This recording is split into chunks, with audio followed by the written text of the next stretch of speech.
pontos. Vamos passar para o outro jogo, né, que foi um jogo realmente de futebol, né, que aconteceu hoje no estádio do Morumbi, e um belíssimo jogo, não só pelo número de gols, né, porque às vezes tem jogo que tem bastante gol, mas o jogo é ruim.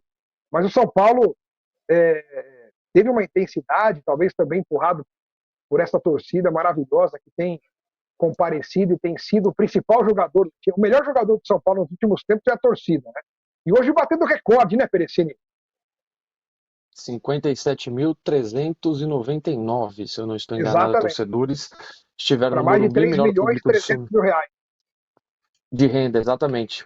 Melhor público do São Paulo na temporada, superando 54 mil e alguma coisa do jogo contra o Corinthians no Campeonato Paulista. Eu, no começo da live, brinquei com mais forte do que juízo. Eu começo explicando um pouco dessa frase. Assim, o Dorival, para mim, erra na escalação inicial. Onde estaria o erro? Ele coloca, ao mesmo tempo de partida, Luan e Gabriel Neves. O problema de Luan e Gabriel Neves, o Rogério chegou até a dar algumas declarações sobre isso, e para quem assiste os jogos, ou quando um deles começa e o outro não, é muito claro. São jogadores que não aguentam jogar 90 minutos, nem de perto. Então você já sabe que vai bater ali 10, 20 do segundo tempo, eles precisam sair.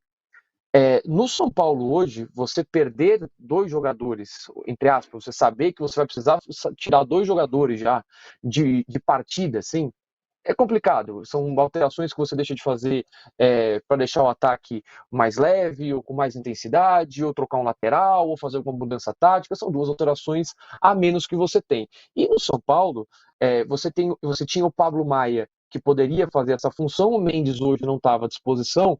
Você não tem outro jogador para, no momento justamente que o São Paulo precisava defender um pouco mais a área, ter um pouco mais a bola, com eventualmente o Gabriel Neves entrando no segundo tempo, ter o controle do jogo. Hoje o São Paulo não teve o controle do jogo em praticamente nenhum momento, talvez nos acréscimos. Depois que o quarto gol, o São Paulo conseguiu ali, faltando 5 minutos para acabar o jogo. Isso faltou. Então, o São Paulo ficou com duas alterações comprometidas e não tinha uma reposição à altura para defender a área, proteger ali os espaços, e acabou ficando muito exposto. E para piorar, ainda contou com a contusão do Nestor, que é um jogador, hoje fez uma excepcional partida, um golaço e tudo mais, mas é um jogador que ele consegue percorrer ali grandes distâncias, puxar um contra-ataque, o time perdeu a bola, ele tem perna suficiente para voltar. Ele saiu contundido. Então o São Paulo acabou terminando com duas linhas de quatro. Dessas duas linhas de quatro, no meio você tinha o Pablo Maia, esse sim, na função dele, e o Michel Araújo. Michel Araújo não é um jogador de defesa, não é um jogador de proteção de área, de combate, nada disso. Puxou, inclusive, um belíssimo contra-ataque no lance do quarto gol. Mas o jogo ficou aberto. O São Paulo abre 2-0 e toma o 2-2 do Vasco, um pouco nessa falta de controle, nesse erro de escalação, porque além de você perder as duas alterações que eu falei, você não tinha um outro jogador no banco com as mesmas características. Hoje tinha o Negruti, que é um menino de 17, 18 anos que ainda não estreou no profissional. Então, para mim, o Dorival acabou pecando um pouquinho nisso. O São Paulo faz 2-0 no momento em que não era melhor que o Vasco. Hoje, eu lembro de pelo menos duas lives, Alex, que você começa me perguntando sobre o Luciano. Eu faço aquela ponderação, calma lá. Hoje o Luciano fez uma excepcional partida. Primeiro tempo, então, ele arrebentou. Quando tá a fim de jogar, ser dinâmico, inverter bola, soltar, é um ótimo jogador. E hoje ele foi esse jogador. A assistência do gol do Nestor é excepcional, é primorosa. A bola que ele recupera do Robson Bambu deixa o Caleri na cara do gol. O Caleri finaliza uma bola inexplicável, um gol absurdo perdido pelo Caleri. O jogo estava 1-0 ainda, mas o Luciano faz a jogada certinha. O Nestor, no segundo tempo, faz uma tabelinha com o Luciano. Ótima bola do Luciano, o Nestor dribla 3 jogadores, baita jogada, devolve pro Luciano, o Luciano chega chutando de primeira, não quer dominar, inventar, da caneta, chapéu, aquele negócio tudo que ele de vez em quando inventa. O São Paulo hoje teve um pouco menos de inversão de jogo do que ele está acostumado com o time do Dorival. As que teve saíram do pé do Luciano, então é um jogo bastante elogiável do Luciano. teve lá os seus pitis, no segundo tempo o jogo estava rolando, a bola rolando, ele estava discutindo com o banco do Vasco, sozinho. A bola toda do outro lado, ele lá conversando com o banco do É Vasco, uma verdade. cena assim. Não, a cena é impressionante, é um negócio que não faz nem sentido. Mas grande partida do Luciano, grande partida do Nestor. O Nestor hoje jogando mais aberto pela direita, eu acho que é um ponto legal de observação.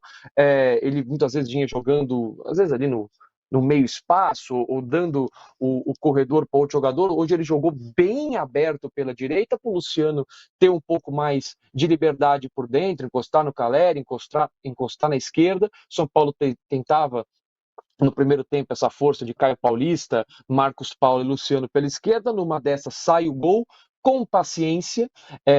Na live contra o Sport eu citei que eu estranhei, para mim foi a primeira vez que tinha sido a primeira vez sob o comando do Dorival, de muito cruzamento. Não com uma quantidade absurda de cruzamentos, mas cruzamentos a esmo, rifados, um atacante com 3 zagueiros, bola que não fazia sentido cruzar. E hoje o São Paulo retoma aquela paciência que o Dorival vem tentando implementar, um estilo de jogo mais paciente, mais condizente com as características do São Paulo. O Marcos Paulo recebe a bola na ponta, o Luciano se apresenta, a bola vem pelo chão, o Marcos Paulo num toque fica parado, vai de encontro também para oferecer uma opção, recupera a bola, o São Paulo abre o placar assim e ainda ali no fim do primeiro tempo consegue o 2-0 num golaço do Nestor num contra-ataque, acaba tomando o 2-1, foi um ponto de melhor ali no São Paulo. A marcação pelas laterais hoje foi bem frágil, assim.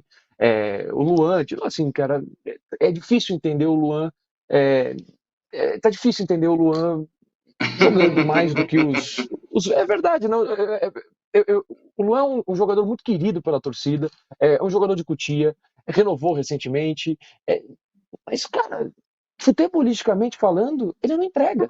Ele não tá entregando absolutamente Ô, nada Perecini, além do que você. Perecini, Oi, desculpa, sobre o Luan, até um imagina, parênteses, me desculpe por interrompê-lo, mas quando você cita o Luan imagina. falando que ele é querido pela torcida, eu faço um contraponto com o Nestor, não vou falar que ele é odiado, mas ele é detestado por muitos da torcida. E o Nestor entrega 1 milhão de vezes mais do que o Luan, e ele tem essa pecha de que o Nestor tem que fazer jogo de Gerson, todos os jogos, para receber aplausos. Porque se ele jogar um jogo mais ou menos, ele já é o jogador passível de ser escorraçado do clube. E o Luan, cara, ele entra em campo e faz tchau pra torcida, pô, foi melhor em campo. Eu não entendo essa coisa paradoxal que existe. São coisas de um clube, Alex, que infelizmente o último título importante de São Paulo faz 11 anos. Aí você começa a se apegar em coisas que não fazem sentido, muitas vezes. Os dois são Aí o da Luan base, né? faz.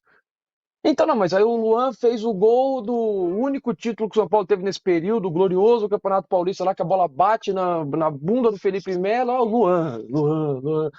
Aí o Luan encheu a paciência para renovar, teve problemas de extracampo, a gente já falou, difícil ficar em forma, encheu o saco do Rogério quando estava lá, com também questões comportamentais. O Nestor, ao contrário, dá declarações de amor ao clube, renovou o contrato, falou um A para renovar o contrato, o que entrega, como você já falou, o que percorre em campo.